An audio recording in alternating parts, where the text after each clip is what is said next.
Impro Theater and the cast and crew of this online performance would like to take this time to honor the indigenous peoples of the ancestral and unceded homelands we each inhabit, and to consider the legacy of colonization and its far-reaching effects.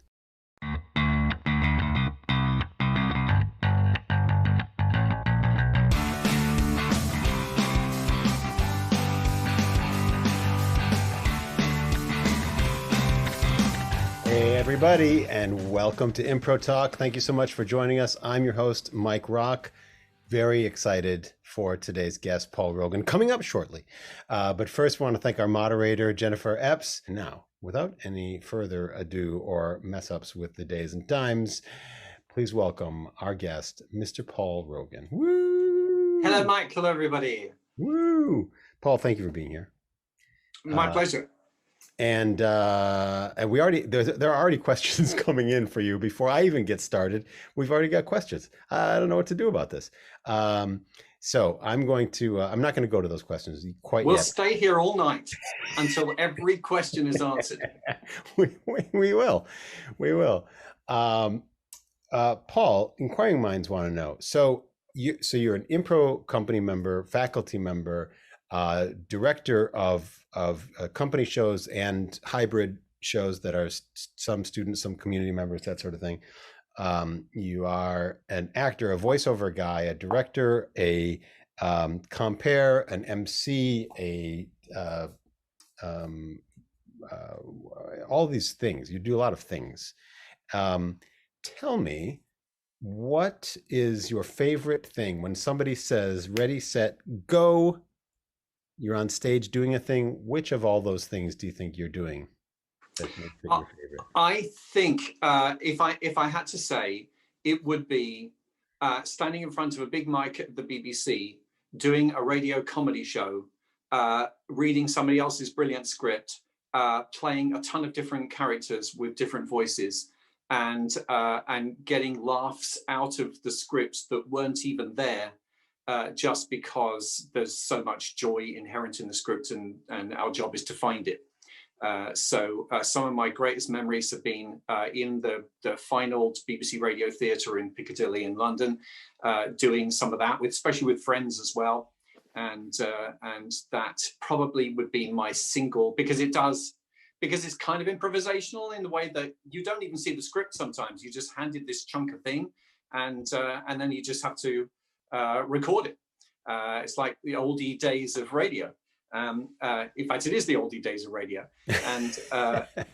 And then you just kind of go out there and work it out as you go along. Sometimes you have the leisure of preparing something and kind of go, oh, I could do that one Northern English, or I'll do that one very posh, or, trying to mix it up. You're a voice guy yourself. You know how these things work. Yeah.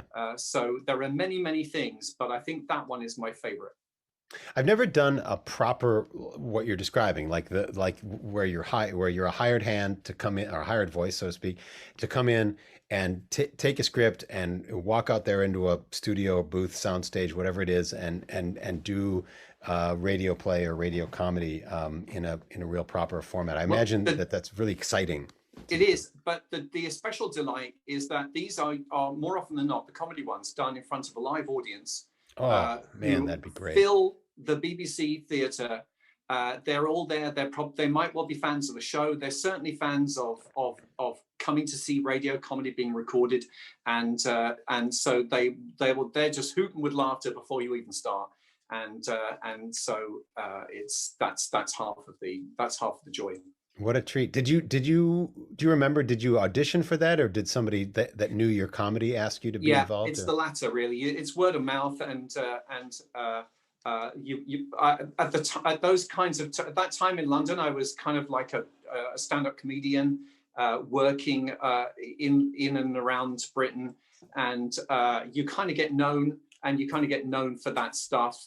And then once producers know you, they bring you in rather than audition. They just piece a cast together, so that's kind of how that works. It's a joy when somebody says, as somebody did once, come in and play a character, not like the jobbing voice guy, but I did 2 or 3 seasons of a show with Roy Hudd and June Whitfield, two of Britain's best loved and most beloved TV comedy stars, playing a character in a sitcom that ran on BBC Radio.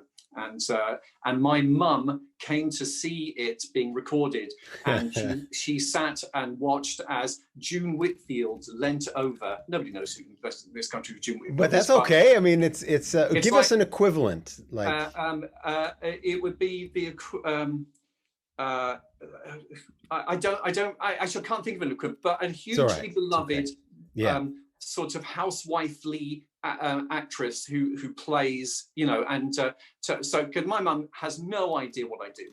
She has no conception. I know that there's a ton of people watching this who know exactly what I mean, because there are very sophisticated parents who are like, oh yeah, so yeah, Paul did, or that. But my mum is like, so what? How are you earning your living again? No, well, tell me what it is. Have you got a proper job yet? But if I'm on TV and she can see me on TV, or one of my, you know, people I knew who become famous, or Paul was on television, and that's a comprehensible thing. So that's the only way it works. Paul's mother is Irish. Yes, indeed. Yes, indeed. From County Cork. So they have a strange accent down there on the west coast of Cork. And it goes up and down like this, and it's different from every other accent you'll ever hear. And it's so that I have cousins who have that delightful accent. You know, there's this an Irish or Irish American, I guess, second or third generation friend of mine in New York once told, when I said, he said, where's your family from? Where's your ancestry from? And I said, oh, County Cork. And he said, well, that's what all Americans say, because that's where the boat left. But in fact, I think one of my uncles has done the ancestry thing and sorted it out that we are, in fact, that my lineage does go back to Cork. Although right. I'm going to need to take the class because I need to brush up on mine, because I went through, as an actor, I went through that period of time when I thought I was brilliant at accents, and then tried them out for the wrong people who said like, no, that's not very accurate right there. So well, you don't know. I mean, British accent. So two things. Firstly, as soon as you leave America, as soon as you leave Ireland to go to America, you're American. You could have stepped onto the boat at Cork Harbour, but as soon as you've stepped onto the boat, the American's gone. Look at him, no, he's gone. But I was born here. I was born here, grew up next to you on the farm. I know you're the American now, so you're gone. So they're not, you know, I would go back and tour doing stand-up comedy and saying, oh yeah, my mum's from here, playing in Cork. And oh, you're English. You're English. Oh man, well that hurts. I have nothing. My ancestry is taken away from me. But yeah, people are. It's very thing, you know, we're all voice guys, and we think we're very arrogant about our voices, and we think they're really great until somebody says, no, that's really not good. Well, the thing is, what happens is you can convince, if you, in my case, if you're a teenage or college aged American actor person, and you're talking to other American people who don't know any better, you can do an accent and convince them that, oh, this dialect is a perfect, Liverpudlian dialect or something like that. But the moment you're in front of a legitimate person from the UK, the jig is up. I mean, they say it absolutely is. But then there is a big difference. There is, for example, I've never been booked to play like a leprechaun-y kind of character, because that is not an Irish accent. Right. It's an Irish American. It's an Americanized version of what an Irish accent in theory sounds like, and it's its own thing. It's got nothing to do with Ireland, and I can't do that. I can't do that American leprechaun voice. Because you have to learn it from scratch.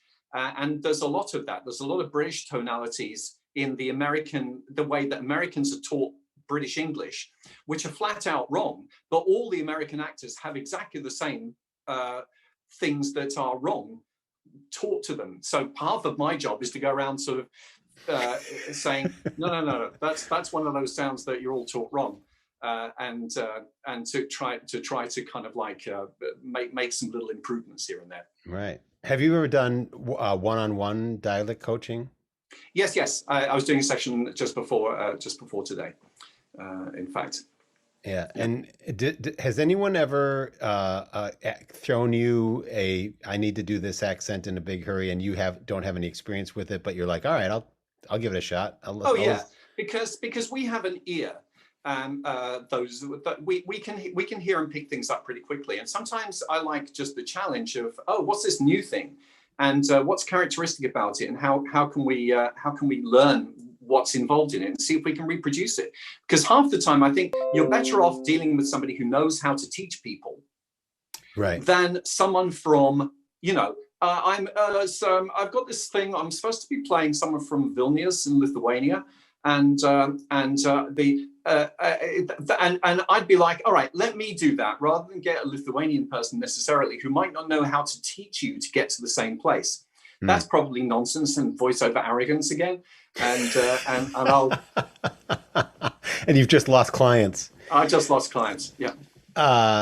So do you imagine that this is what I imagine? I imagine from my experience that it's hard for an American, or me in particular, I guess, to start trying a South African dialect and not slide into sounding New Zealander or sounding Australian or sounding English. Like for me, there are these similar sounds in Australia, New Zealand, or South African, etc., and they kind of get a little jammed up in my head, I guess. Yeah, and they get mixed up. Why don't you say the Bostonian Harvard Yard sentence? That one. Oh, park your car in Harvard Yard. All right, I've been using that for Australian practice. I parked my car in Harvard Yard because because it's the same A sound with and there are these components of accents and dialects which just cobble together in different ways, and by the time you're finished, you end up with an accent or dialect. But 2 days ago, I found a thing which was like all the Scottish accents. And because you think, oh, a Scottish accent, it sounds like this, doesn't it? It sounds like this. This is a Scottish accent. And then you listen to this website, which shows how there are dozens of Scottish accents all over. From you go 20 miles and there's a different accent with different words inherited from Norse and Celtic and Irish, and they all sound different. It's like when my friend Mike Randleman did for me the accent tour of the South, because British actors thought, well, I can speak a Southern dialect, and then Mike says, nah, no, here are some Southern dialects for you, Paul. And he's from, I think, Louisiana. He did the whole kind of state to state to state and how they're all different. And that to me, I love that. That's me in my happy place. Yeah, I know Mike Randleman. I haven't seen him in years. That's great. All right. So, but by the way, everyone, this is not an advertisement for Paul's accents and dialects class, but and yes, at the same time, it voice is. Guys, so this brings us right to our question. Paul, you are known for your accent work. What are some challenges and benefits of creating a character with an accent, and do you prefer playing a character with an accent or speaking with your natural pattern? Well, I've had to try and make myself perform in my natural voice, because I have never performed in my natural voice. Everything I do is a character voice until the last few years when I've tried to make myself speak. I have my natural voice is South London, so it's really flat and dull. So a lot of people are like me, they're Londoners with really dreary London voices. So doing voices, character voices, is a way of making yourself more interesting. And that's true of a lot of Brits. It's been true of my improv too. Almost every improv I do is with a character voice of some kind, even if it's Jane Austen playing something like this, which is not my natural voice, or even playing Chekhov, I'm doing a sort of theatrical voice. The advantages of it are that you get to very, very easily the characters you're playing. I think it's the easiest way in the world, apart from simply changing hats, to go out on stage and simply do two different voices. But that's for me. I'm sure that someone who is an absolutely astoundingly good physical actor would probably say, no, I can vary myself physically more, but I can't. Right. Do you when you do voice, you do a lot of voiceover work, you do commercials and corporate stuff and that sort of thing. Do you speak typically in your own voice for that sort of work, or do you get? Yeah, that's interesting, because you'll never. I mean, someone I know in England who does a lot of. I remember him saying, he was an English guy, did a ton of English voices. He said everything is a character. Everything is a character.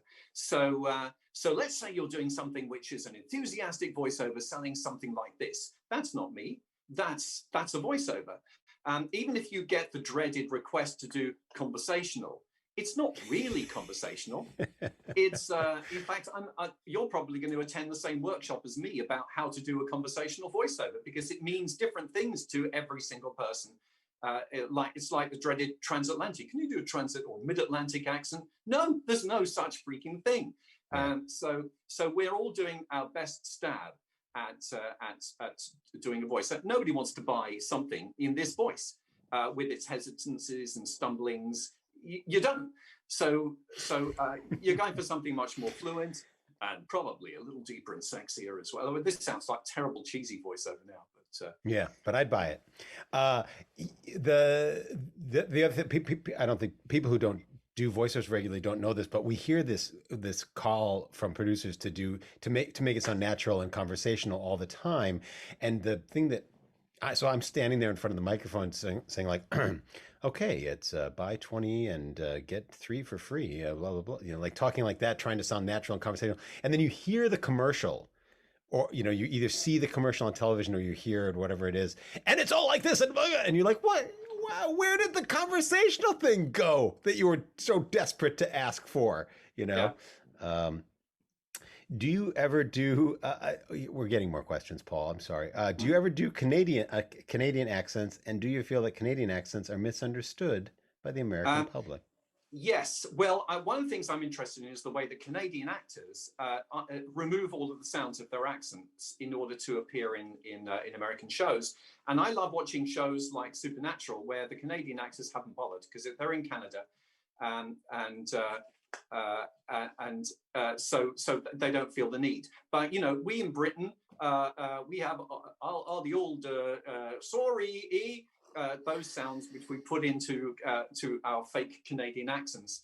But I knew a ton of Canadians in London who just made a mountain of money doing American voiceovers by removing all of the trace of their Canadian sounds. And yes, it is, and it's also very regionalized. There's no such thing as a Canadian accent. There's probably a standard Canadian accent, but there are different accents in different places. Of course, and Quebecois in Montreal and etc. Well, Quebecois, tabernacle. So I was all the Montrealians, all the people in Quebec just turned. They're going to get complaint letters. Paul swearing on our. I love it. Yeah. Yeah. I was up country in the Laurentian Mountains in Quebec, and on a bus trying to get back to Montreal. And the guy on the bus, he was trying to help me. I speak absolutely excellent French, and he could understand me because I was speaking Parisian French. I couldn't understand a word he was saying, even when he was speaking slowly. Yeah. Because their accent is just like, I can't make head or tail of it. I remember trying my French in Montreal and having people kind of. Not doing well, and then in France, people were very happy to hear me try to speak in French. They are now, Oh yeah, they are now, but they never used to be. There's kind of like a thing in France where there's like it's a national thing of like, please do not try and speak my language. There is no point. I can, but there was there was a thing of trying to you would try and speak French and they would immediately switch to English. Yeah. And that's even a change, because in the past they didn't even speak English, so there wasn't any kind of communication, just a kind of an eye rolling. And let's change the subject, because Right, let's change the subject. So, yeah. before you came, so you had a legit acting and comedy career going on in the UK before you Yeah. fled on a fruit boat or a merchant ship or something. Yeah, I left England, and the English said, "Hey, you're American now." As soon as I stepped onto the plane. What? So tell me about, just real quickly. I want to go through some. I can't. The time is just going away. So you did some time with the Comedy Store Players, famous improv. I'm one of their official guests, which means that there's like about 8 Comedy Store Players, and then a huge number of guests. But I've guested quite a lot with the Comedy Store Players there, but not for a little while, because I've been out of the country, and you fall out of mind. But doing the Comedy Store is the most prestigious gig in English improv. And they're brilliant. I mean, they are just brilliant. It's as funny a show as I've ever seen. It's just flat out comedy. And do they perform regularly? Do they have like a weekly thing, or twice a week? Twice a week, and then lots of corporates and all of that kind of stuff too. So it's like an adjunct for them. They actually make pretty good money from it, amazingly. It's a live gig. When they were starting out, famously, the guy who runs the Comedy Store in London assumed it wouldn't make any money. So he said, "I'll give you a door split, guys, all right?" And they were like, "Whatever." And the door split has turned out to be a really impressive sum of money every show they do. And that's for been 20 years. That's like 40 years or something, right? Isn't that like I may have lost track of time, but it's been early 80s? 30 years. Early 80s? Yep, that sounds about right. Yeah.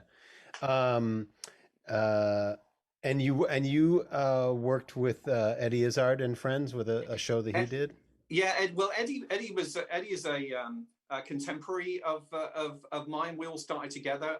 I was one of the 2 MCs who would replace him when he was off doing, because he ran a gig himself, famously. And when he was not doing that gig because he was booked elsewhere, there's me and another guy, or another guy would deputize for him. So and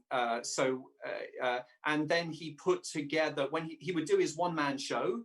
And then there were some times when he would just have a bunch of improvisers come at the end of the show and do an improv set, and the whole audience stayed behind nearly all the audience would stay behind to watch a bunch of improvisers and him have fun. And that was Eddie and Friends, following on from his stand-up show. Yeah, I got to do stuff with him in Montreal.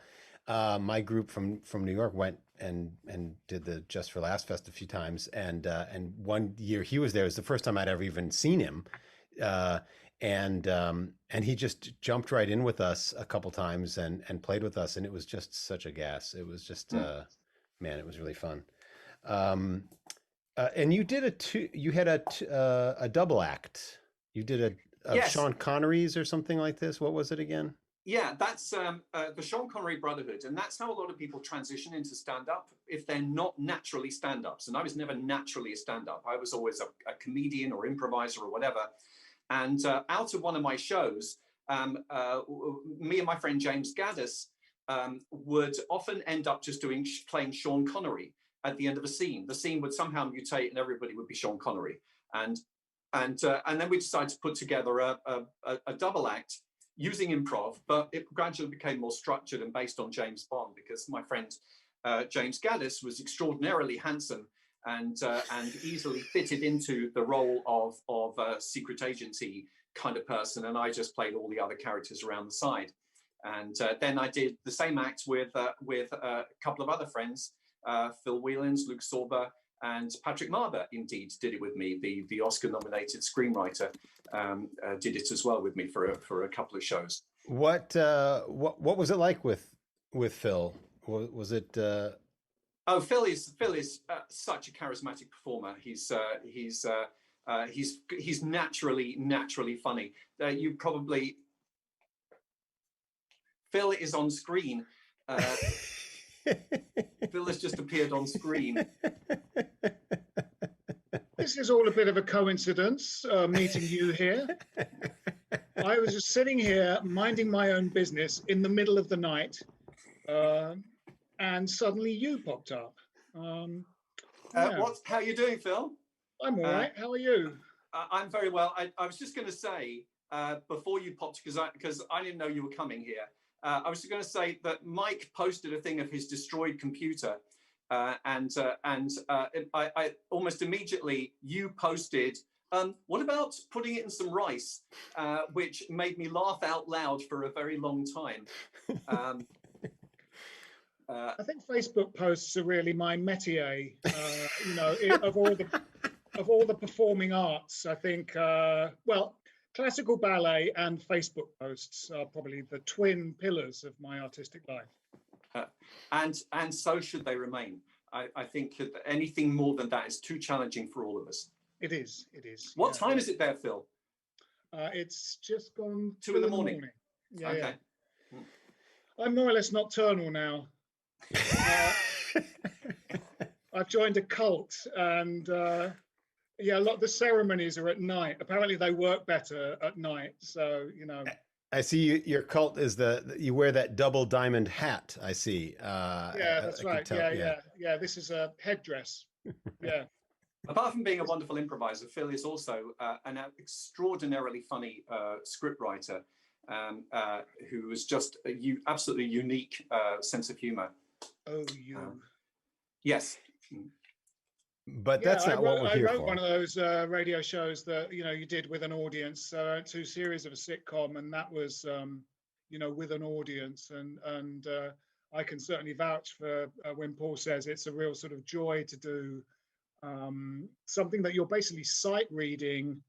So it's scripted, but it feels like improv because you're kind of sight reading in front of an audience. So the performances from a kind of radio show can be really great because people are just kind of going with their instincts and just giving their first read of these lines, and which is often the best read. Yeah, it's really kind of the atmosphere in the theatre is very light. People know that it's very spontaneous and it's just coming off the page into their ears via these performers, and it really is a great thing to do. It's, I'd love to write another series and get that one made as well. I'll play an American if you let me. Well, Paul mainly does our American characters, but I'll see if Paul's got a night off and we might be able to give you a gig. Or we'll just get a Canadian to do it. Yeah, they sound American. Since we've interrupted Phil's evening, could you tell us a little bit about touring with your, doing your double act, and what that's like, being two guys? I imagine you're on stage right after a stand-up, and then there's going to be a stand-up after you or something. And quite often. It's sort of great, when Paul did the act with James, I knew Paul by then. We'd met at Theatre Sports at this West End theatre, the Donmar Warehouse, and I saw the Sean Connery Brotherhood, and I think Paul just said that James, with his raffish good looks, was getting some really good acting work, and sort of, basically kind of couldn't do the double act anymore. And I was like, I'll do it with you. So in the interim... Oh, this is one of those I asked you. No, I asked you. Did you? I was coming to, for the point of it was for me to, that was one of those, will you go out with me? I want to go out with you conversations. But you were, yeah. My memory was that I practically banged your door down because I sort of knew that James, I knew you were going to stop doing it with James, and I knew you did it with Patrick and Luke. But I was like, I want to do that act. I wanted, because I'd seen it and I thought it was great. So I said to Paul, listen, if you're looking for anyone to, take it on full time, I'll do it. So we did it for like 5 years, maybe something like that. We started in '89, I don't know. Oh no, we must have started in 2003 because I'm not that old. Oh right, yes, clearly, yeah, that's true. Yeah. This is Hollywood, Phil. Yeah. Yeah. Paul was a friend of my father's. That's how we met originally. Paul used to bounce me on his knee, sometimes on his buttocks. Which was very painful because you were older than me at the time. Yeah, that's right. But it was really great. That's sort of the time we did it. The comedy scene was really kind of exploding. This, you know, in the UK there was this kind of punk rock of comedy, alternative comedy it was called, and that sort of began in a couple of clubs in London in about 1979, 1980. Oh, it must have been 2000. Yes. And centuries went by. Yes. By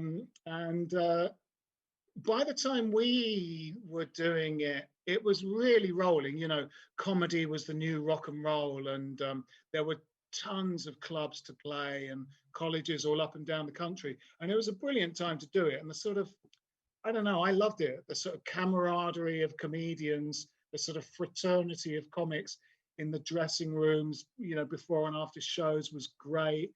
Sharing lots of Americans, Canadians, Australians, all sorts of people came into Britain at that time in order to take advantage of that. The fact that we would hear. I remember being in Montreal, Mike, and hearing somebody saying, "Oh, I'm going off to do a gig," and they were going to be driving for 10 hours and staying in the comedy condo.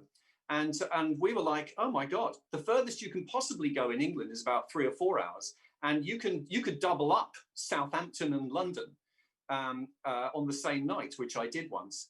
So just the sheer geography, a huge number of people crammed into a smaller space meant that the economics of it were much better than people who had to fly or pay a lot of money for gas. Yeah. But we... Yeah, there was some other double acts around, but quite often you'd be the only double act on a bill because it was too big a diluting of the money if the bill was all double acts. There was one venue, the King's Head in Crouch End, where Pete Graham, who booked that gig, you'd turn up and there would be one act with like 5 people in it, another double act, and us, and you'd be like, we're going to get paid nothing tonight. Pete gave no real thought to. This was one of the best venues ever. Yeah, it's a brilliant venue. And I was there one night when a new American act was coming in to headline, and his name was Jon Stewart, and he arrived and he was like, "What the hell is this?" And it was this little underground cellar. But by the time it was packed full of people, he did an hour of genius comedy, and afterwards he was absolutely aglow. With this kind of like, oh my God, because I expect people come to England and they think comedy is probably going to be, I say, would you like some tea? And 1 lump or 2. What do you think? I am a camel? You still remember the act, Paul? Yes, I do. Remember it. Great days. No, it was Great Danes. That was. Oh yeah. Well, we brought you here together to sort of see if we could make up for, I know that there's been a rift over lawyers and money and things like that. And so this is my attempt to try to, fix the rift. Paul doesn't allow me to use my name anymore. Paul owns my name. That's why my screen doesn't have a name on it. Paul owns my name. Yeah, I call myself Philip Whelans when I'm committing crimes. Paul Philip Whelans Rogan, he calls himself. Wow. Yeah. Well, this has been delightful to have Phil join us. Paul, do you have any questions about what's going on in England that you want to? What's going on in England, Phil? Well, we've got a new variant of the coronavirus now. Oh gosh. The Indian variant, which people are frightened of, and because tomorrow now, because obviously it's foreign. That's typical racism, Phil. That's right. If it was just like the Kentish variant, which is from England, probably wasn't considered quite as frightening because people are inherently racist. Because Terrible. it's a foreign variant, the government have decided to stand at the right cliffs of Dover and go, now stop that, rather than create a vaccine. They're just going to tell it to stop.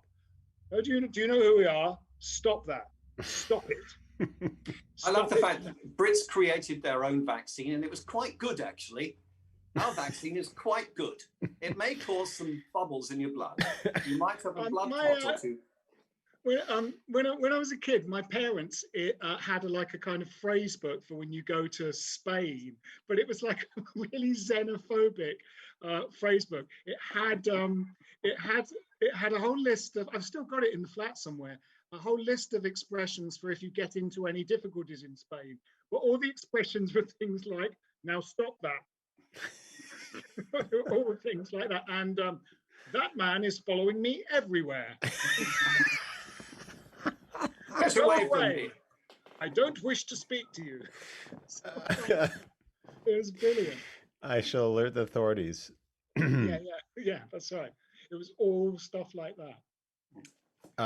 Someone asked in a controversial phrasing of a question and a topic, but someone asked who was the Yoko for these lads. So apparently someone, one of our viewers, wants to know who the Yoko Ono was who allegedly broke up the act.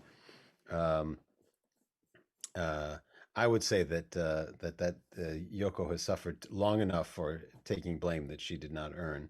But it was actually Yoko Ono, funnily enough. That's right. Yeah. She Phil was seeing her. I was, and she just couldn't help herself. Absolutely. Interesting. I formed a double act with Yoko Ono. The act was like over 4 hours long, and so no one would look us. We didn't do it naked when we did it. No. But they did. Well, when I started going out with Yoko, Paul did it clothed and I did it naked, and that sort of led to the end of the double act. Really. Right. Yes. Right. And then she fled to New York. Yeah. And became an American. The rest is history. Well, thank you, Phil. We're gonna give Paul a chance to recover from the shock, and I know it is an awful shock, isn't it? Grill him some more. See you in a few weeks, Phil, hopefully. Yeah, all right. See you, Paul. Phil Whelans, live from London at 2:00 in the morning. I hope you can fall asleep now. Love you, man. Cheers, Speak guys. to you soon. Thanks, Jennifer. Thanks, Brendan. Cheers, Mike. Cheers. Thank you. Ta-ra. How brilliant. Paul, I hope that was shocking and surprising and delightful. It was all of the above. Phil is a very funny guy. So I don't think everybody knows that amongst your theater credits and things like that, these two things that I find wonderfully bizarre. George from Who's Afraid of Virginia Woolf, and the MC from Cabaret, on the other hand. Yeah, both of those were when I was a young actor and working with a theatre company in West London, and had the great chance to just play a whole variety of different parts. And I was way too young to play George at the time. But and I always thought I'm going to play George again when I'm the right age to play George. And it hasn't happened. But it was just part of my. I need to be an actor now. I need to reinforce my training. And the MC was also absolute complete delight to play that. I wasn't a very good dancer before that. Probably not very much better by the time I finished. I don't know. Maybe you probably still have some moves.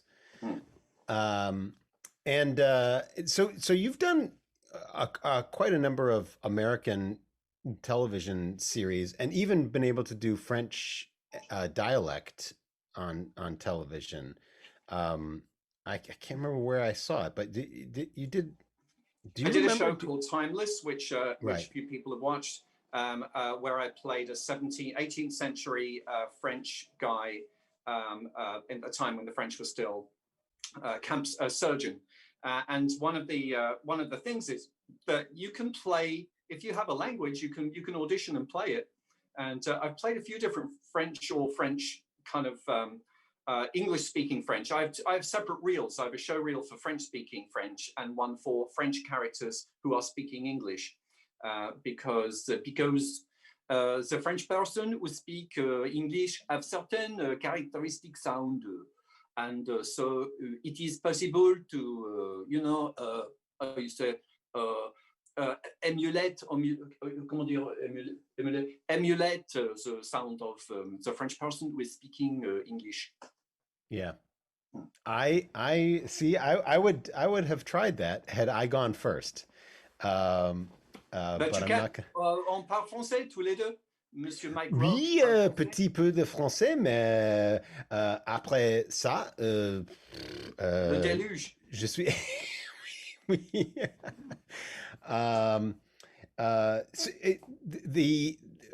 The thing about being English and coming to America and then trying to convince an agent that you can do a convincing American dialect, you can do a convincing French and that sort of thing. Was that not a challenge, or did it matter because you had a reel already to show agents and things like that? Yes, and there are agents who want to take on Brits anyway. But they expect you to learn to have a good American accent also. So that's part of the auditioning for an agent process, is to show you could work locally. However, as I've been noticing recently, there's a show called The Undoing with Hugh Grant and other people on HBO. And Nicole Kidman. Nicole Kidman's in it too. Yeah. And if you watch that show, there are people from all over the world playing Americans extraordinarily badly. Yeah. In my humble opinion. The accents are all over the place. They really are. Yeah. And it's very reassuring when you're thinking, because I'm a perfectionist, I'm sure you are too. I've done a number of shows with American accents, plays and improv shows, where at the end it's been my personal thing that if nobody knew that I wasn't American, then that's an achievement. And then you watch things like some of the terrible accents that are out there, and you think nobody cares, and it kind of doesn't matter. So you're just trying your best to be, because you're convincing the gatekeepers. The people on the set don't really care. Yeah, and the audience certainly, they don't care. They're delighted when they find out. Where was he from? Yeah. He sounds like he's from my next door town. No, that guy was speaking nothing like close to an American accent. Let's see. I wanted to just ask you about a couple of jobs. Let's see. American Horror Story. You played a yeah, that's a sad story. I played American Horror Story, and they wrote a lovely character for me, and most of it never got filmed because they were days and days and days behind. So and it was like the last couple of episodes of the entire run, and I was going to be like I was the tour manager for Kajagoogoo, and they had scenes written and everything, but they never got to them. And so I would turn, you know what it's like, I would turn up and they'd reached the end of the day and they were so far behind they never got to them. So, yeah, that's a terrible story, Mike. It's not terrible. That's a true Hollywood experience that yes. Very few people think, you know. I'm terrified of posting on social media that I've booked a job or something, because you just know that there's a chance that it's never going to see the light of day.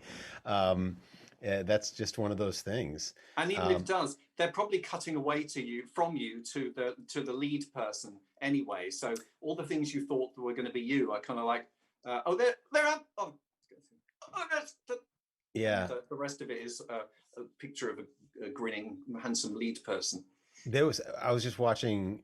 We were watching the superhero show, Jupiter something, and with Josh Duhamel, and there was a scene with him where he's talking to someone, and they never showed the other person's face. They never even came around to the back to just for a second to show the other person's face. They just stayed on him for this seemingly several minute long scene. I was like, oh man, I feel terrible for that Mm. actor who's just Yeah, who was back. probably sitting in their caravan the whole time and never got called to set because probably who knows? Who knows? Yeah. It's this is a terrible business to be in, Yeah. full of disappointments and whatever. But I don't care. I'm English. I'm so happy to be here. I think that's it. I mean, if you have a good attitude, like I never expected to be famous or anything. The fact that I'm kind of like a jobbing working actor in Hollywood is some kind of amazing marvel to me. Yeah. Anything we get is just like, oh, this is fantastic. Yeah. Hmm. Tell me a little bit about the sort of the when you have to change gears. I'm doing a gear shifter where you can't see. When you have to change gears from um, directing, directing something, directing stoner comedy or Sorkin or Jane Austen or something like that, versus just showing up to be an actor person. There's obviously some sort of gear shift that has to happen. Do you notice that, or for you is it Oh yeah, just yeah. Because if you know this, if you put on shows, if you're a mounter of shows, you have there. I love putting on shows because I love structuring and analyzing the material, and then structuring a show off the basis of the material. It's very hard to switch that off, and sometimes you can be in a show thinking, I think the structure of this should be X or Y, and it's not. And so there's part of the I have to switch that part of my brain off. On the other hand, there are times when it's just an absolute delight to simply turn up and not have any responsibility and just to be in somebody else's show. yeah, that part is that's a learned appreciation, I think, is to get to the point where you can walk in and realize, oh, I don't have to worry about this or that or the other thing because I'm just here to provide my actingness. Um, Actingness is the best kind ofness, and if everyone could have actingness, there's then no yeah, ness like actingness. yes. How has it been teaching online? There's a question here about how has it been teaching online versus teaching in person Well, for like you? all of us, I thought it'd be a disaster, and then almost immediately, the very first week, the very first class, where my little character core class did a documentary on love, and we just structured it like a documentary with voices to camera and little stories. And I thought, oh, this is going to be fine. It's just different and it's more filmic. And so I've really enjoyed the process of working with people who've not had to kind of get stuck in traffic on their way to a theatre. And the main thing is there's all these wonderful people from all over the country and all over the world who are able to come and take part in classes and shows. It's been a miracle to have people on the East Coast do shows with us, or even in different countries. So I've had no problem at all. I'll probably find it hard to adjust back to rooms again. Um, and a person on Twitch asked if you had will you, I guess, like, I'll rephrase it a tiny bit. Will you continue to do online classes, or do you think you'll take a break from the screen and just do in-person classes? Well, I think as an institution, Impro Theatre is planning to continue online classes. Yeah. And I would be happy to be one of the people involved in teaching them because I really like it. I like being in a room. I like the communication involved. I like pouring energy through a screen. Obviously, I'm not doing that now. But how about now? How about now? Be a little more casual. We're looking for somebody to read it a little more casually. Yeah, I feel the same way. I mean, I think that being able to have somebody from Tokyo and somebody from Poland and somebody from Scandinavia and et cetera, all in the same room at the same time is just a miracle. It's amazing. And then also I think the energy of doing an in-person class, and then we haven't done in-person classes in over a year. We haven't done in-person performances in over a year. The energy of being able to do an in-person class on Thursday morning and then do an online class on Thursday night, the online class will do nothing but benefit from the fact that I am now also doing in-person classes or in-person performances. Because I agree. I'm curious about how it's going to. Also, because I think that over the last year, I suspect, have all been working with the notion of how filmic this can be. and working with your eyes and just trying to communicate more subtly than we might do if we were having to fill a big theatre. So bringing that learned experience back onto a stage again, I think it's going to be very interesting. Speaking of learned experience, what do you think? When somebody shows up in your class and they've taken impro classes, and I mean that in the sense of the word impro meaning improvisation, they've taken impro or improv classes for years or something, and they show up.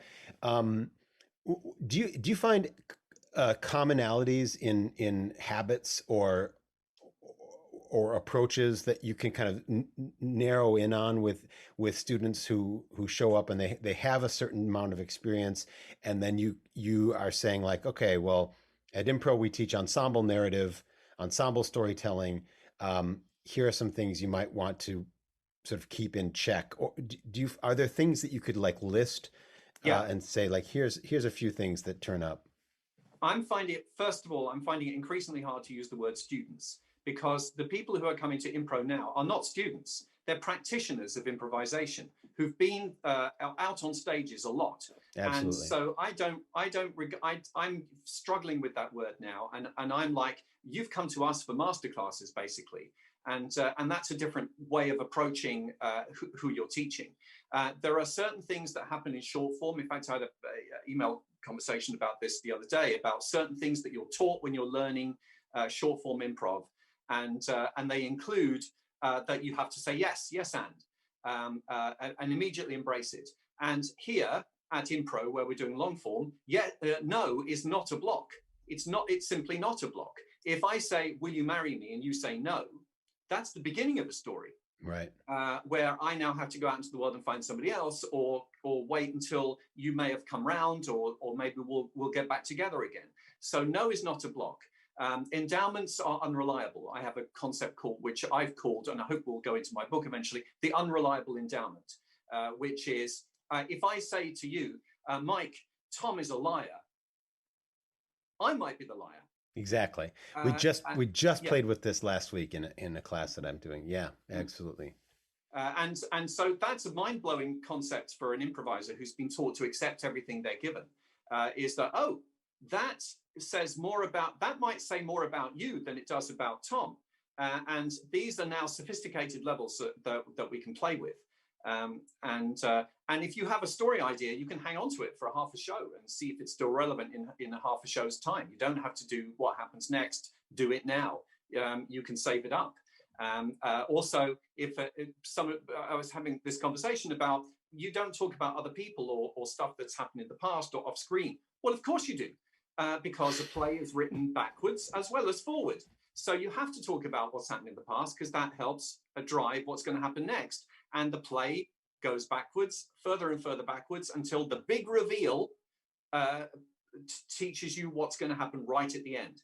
So to me, it's about whatever you were taught was true, but now there are additional things that are possible. Yeah, it's sort of like more things can be true than you've known before. Like it's sort of getting people to understand that on a bigger playing field with more playing equipment, there are more discoveries that can be made. And I mean, it is fascinating sometimes to have a person come in who's got a great deal of experience and have them at the whole class or part of the class does a scene or something like that, and then someone says, "No, wait a minute, this happened and this happened. How is that okay?" And that sort of thing. And then you kind of have to deconstruct and say, "Well, actually, this is a much bigger gymnasium with many more ropes and ladders to play with." And the biggest thing is when people have come from a purely comedic improv background, and we have to explain why it is that they have to stop making jokes, which has been their lifeblood for all of their career, and instead learn to act again, or kind of like come to rely on building a character, and then allowing or finding that your instinct to make jokes now can be overlaid on the top of an ability to produce an acted character. Yeah. And an active character that is three-dimensional and has vulnerability and flaws and Yes. and everything else, and isn't just sort of a slick veneer of one essence or something like that. I sometimes tell the story of an impressionist, an English impressionist called Alistair Mcgowan, who was just a brilliant impressionist and could go on and do impressions of everybody as a stand-up, and that was his thing. And then one day he said, no, I want to learn how to do stand-up properly. And he stopped doing all of his impressions and instead learned how to do stand-up, how to write and craft observational material. Once he was excellent at doing that, he reintroduced the impressions. So now he's a TV star in Britain with on the BBC TV series because he learned how to do a thing properly and then reintroduce the thing that made the laughs easy for him. So to me, that's like, let go of the comedy, learn how to do improv properly. Then you can relay those comedy instincts back on top of what you've now mastered. Yeah, that's pretty great. What was your first acting gig? What was your first? Did you do like plays in the garden as a child and that sort of thing, or? Yeah, no, but I kind of discovered comedy when I was at college, when I was at university, and just put together a little review. This is the time when a show called Not the 9 O'Clock News was very popular in England. Yes. Many people credit Monty Python with being a driver of comedic careers, but really I argue that a whole generation was influenced by a show called Not the 9 O'Clock News, which was an extraordinarily funny show and falls into that punk thing that Phil was talking about earlier, because that inspired me directly to do a sketch show at my university. And once I'd done that, I didn't look back. I was doing sketch comedy, and then just later on discovered improv and theatre. So for me, my start was in sketch comedy. And did you, when you were started to act and get hired as an actor, were you ever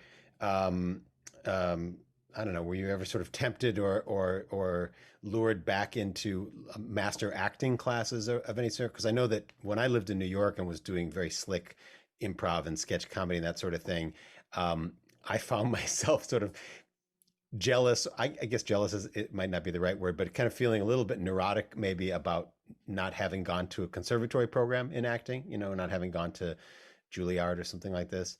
And that's why I joined a theatre company that was putting on plays in my 20s. In my late 20s, I did that, and that led to me doing Who's Afraid of Virginia Woolf and the Cabaret and also quite a lot of comedy and some Shakespeare.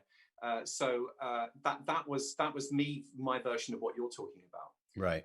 Because people from a comedy background often have not had that conservatory training, and they've had to kind of pick up their acting later. So that was my version of that. Right. We did very similar things because I did. And still do. Yeah. And in what was a big change apart from, all the other differences between America and England, but what you had to, at one point you had to throw a bunch of stuff into a suitcase and get on the Kon-Tiki and come to America. What was the biggest thing? Was it missing your family, missing your friends? What was starting again, coming to America initially, because my wife's American, she wanted to come back to live in the States. We'd met in London. But we came to LA where there was the possibility of an acting career. But for the first few months, I was listening to Thomas Dolby's expatriate tragedy songs of living in LA and feeling rootless because I was like, what have I done? But then work started to happen and it was like, oh, this is really cool. And then I got to know people and then joined Impro and just knew more and more people. And suddenly there's this whole amazing community of superbly talented, funny, smart people. And London was like that too, I have to say. London is full of amazingly smart and funny people who also take their craft very seriously. And my big fear was I've left all these people behind, but I can still talk to I'll go back to England and I'll see Phil. And my friend Suki and I just did a show recently. So on a Zoom show, I miss people desperately. And of course, I'm so far away from my family. And I realized that's also true of many Americans. And that's what Thanksgiving is. And it took me a long time. It took me coming to America to realize that's what Thanksgiving is. And did you? So we here on the Impro airwaves, we did a show that we'll bring back at some point soon, that Dan O'Connor put together called La Roundabout, where we did at least one all UK edition where people in America and in the UK were all English, and a few other episodes with like Luke and Phil and Suki and that sort of thing. That's the kind of thing that would only have happened if everybody turned up at a festival, at like the Iceland Improv Festival or at the New South Wales Improv Festival or something like that. And in the age of Zoom, suddenly we're able to do these sorts of performances, which is sort of brilliant and brings you home, as you said. I once more, I absolutely loved doing that English show. It was so delightful. Oh man, it was great. Luke and Phil are so smart. So is Suki and Helen. Just being able to have Helen Alamano be part of that, who lives here, and she's an American Brit. That was so great to kind of like have that group together. I loved the Roundabout. Was a really nice idea, and I know you took it over looking after it from Dan. Yeah, and we'll bring it back and other things like it, because international casts, I think, are such an amazing way for everybody to have a little bit of cross pollination of style and that sort of thing. I mean, we did at least one Roundabout with a minimum of 3 entirely different schools of improv represented. In other words, the schools of improv split was much bigger in the 90s and the early 2000s than it is now. I mean, people really drawing hard lines about like, well, I studied here and therefore we do it like this. I hate that. Yeah. In fact, one of the things that had happened in England was that the Herald did not really exist in Britain until the last 10 years, maybe. I mean, I haven't lived there, so I don't know exactly how long. But the Herald did not exist in Britain, and so coming to America and finding that most of the huge schools are to do with the Herald was kind of bizarre. We were doing long form back in the 80s and 90s, but it was nothing to do with the Herald. And we were doing full length plays. And so the Herald is such a weird thing to me still. But now some of the major schools in London are teaching the Herald. And I'm thinking that's actually a great shame to me, because it's such a regimented thing. I remember having a conversation with Randy Dixon, saying that he knew the Herald when it was a free-form thing. It was just a free-form thing, but it got completely structured in order to be teachable. And that he would have been horrified if he'd realized what the Herald had become. You have to do this in the first scene, that in the second. So I still don't like the notion of the Herald. I just don't like it. Put some actors on a stage. Let them find some motivation, some character, and some relationships, and see what happens.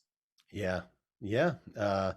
I agree wholeheartedly. Finally, we have to jump off. There is a finally. We need you to offer some advice. So we need you to offer some advice to people who are frustrated with their improvisation and or acting. It isn't. I'm okay. I'm feeling okay, actually. In terms of improv and acting. You can be honest. It's me. So just some advice that you find yourself, maybe it's advice that you find yourself giving to a lot of people generally about acting or improv or about their career, that sort of thing. But dealer's choice, you can decide whatever you'd like to offer, and maybe I'll make a little soundbite of it for the future. This will be a podcast, Paul, at some point. That's okay. That's audio only, so you can't do any weird hand motions in order to demonstrate your advice. Okay. A thing I've been thinking about a lot recently is that casts are too big, and the experience of taking part in a show can be disconnected, unsatisfying, You're sitting off stage most of the time. The very strong personalities have taken over, and you hate yourself by the end of it and think you're talentless. I say, put on a show somewhere for no people at all with 2 other people. You won't be left out. You'll be engaged the whole time. You'll surprise yourself with what you achieve and the various different characters you're obliged to play to fill in the time. And I'm starting to think more and more about very, very small cast shows and the great joy and energy that can be involved in. I'm doing a 2-hander thing at the moment with Laurie Schwartz, where we're on her Tech Cat platform. She interviews me as a variety of different incompetent British business people, and it's just me and her, and we can easily fill a half an hour with nonsense. And the energy is sustained all the way through. It's like me and you here. We sustain the energy. Phil comes along and adds some more, but it's the 2 of us, and I don't go quiet for 20 minutes at a time, feeling more and more disconnected. Yeah. So that would be my advice. Form a group with just 2 or 3 people and go and do shows. Terrific advice. In fact, one of the things I always used to say at the beginning of any workshop or class was, thank you for coming. Now go and set up a show somewhere. Because that's the best way you'll learn, is just to go out there and do it, and then come and get some instruction to help refine things. Oh, I learned how to improvise by improvising in front of audiences. There's no question about that. It's just, well, we've run over time. So let's thank Jennifer Epps, our moderator, Brendan Davis, our OBS tech op, and you for watching, Phil Whelans for joining us from the UK, and our guest, Paul Rogan, for being a wonderful Impro Talk guest. Thank you, Paul. Thank you. And thank you, Brendan and Jen and Phil and Mike. Thank you. See you.